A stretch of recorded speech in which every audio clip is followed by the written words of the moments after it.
Әр халықтың болашағы оның өткен тарихын құрметтеуінен басталады. Дінмұхамед Ахметұлы Қонаев халқына адал қызмет еткен көрнекі мемлекет қайраткері.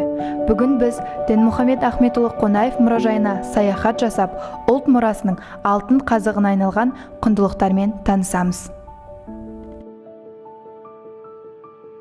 Дінмұхамед Ахметұлы мұражайының ашылу тарихы туралы айтып берсеңіз.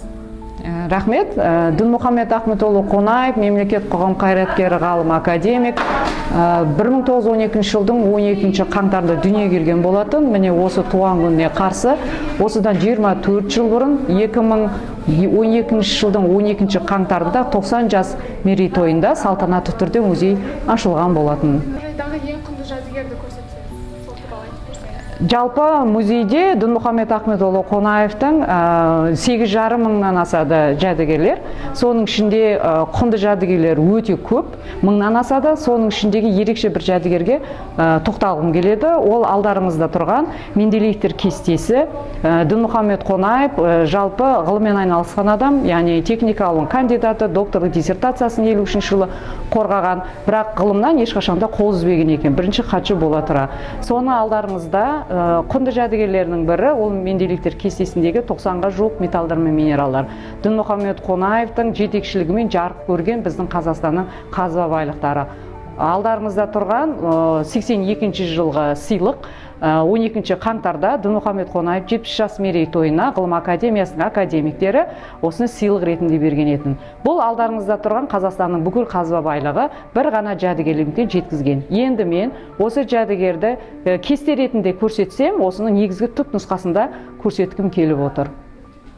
Құнды жәдігеріміздің ары қарай жалғасы ол алдарымызда тұрған минералдар, таулы минералдар деп айтамыз. Бұл Қазақстанның қазба байлығы. Яғни 90-ға жуық біздің Қазақстанда өндіріліп жатқан. Яғни әлі күнге дейін осы байлықты біздің рақатын көріп келе жатырмыз Дінмұхамед Қонаевтың арқасында деп айтсақ артық. Таңда жастардың мұражайға деген қызығушылығы қандай? Мұражайға деген қызығушылық өте жоғары деп айтуға болады.